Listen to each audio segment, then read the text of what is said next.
Senhor presidente, caríssimos deputados, ontem eu e o presidente, mais 31 deputados, protocolamos um pedido de impeachment do senhor presidente. E é importante ver o contexto histórico da Lei 1079, 1950. Getúlio Vargas, ditador, sai do cargo, vai para o exílio no Rio Grande do Sul, e a UDN, então, de oposição, resolve fazer uma lei para se precaver dos possíveis desmandos da volta de Vargas. É uma lei com 73 anos e que urge a necessidade dela ser atualizada. Naquela época, a legislação não previa a figura do vice, e o eventual substituto do presidente era o presidente do Senado. Razão pela qual, quando a Câmara autorizava o julgamento do presidente, no crime de responsabilidade, competiria ao Senado julgá-lo. Então, como o presidente do Senado seria a pessoa interessada, quem iria presidir a sessão de julgamento era o presidente do Supremo Tribunal Federal. Por isso que não tinha a figura do vice.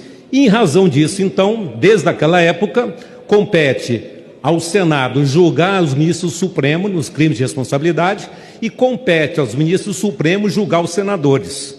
Razão pela qual nós temos inúmeros inquéritos contra senadores que não são julgados no Supremo Tribunal Federal. Então, senhor presidente, a discussão que eu trago nessa tarde de hoje, a necessidade de alterarmos a Lei 1079.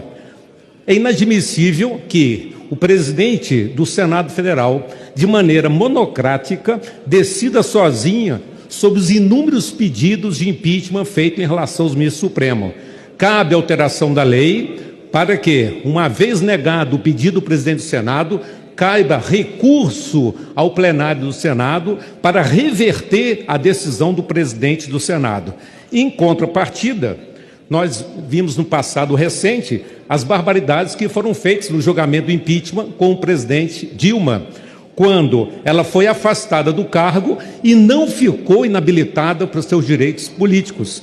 Ou seja, naquele julgamento rasgou-se a Constituição, assim como também o fizeram no julgamento do presidente Collor, quando ele renunciou, e uma vez tendo renunciado, não seria possível aplicar a pena da perda do cargo, e mesmo assim condenaram o ex-presidente Collor inabilitado por 8 anos dos seus direitos políticos.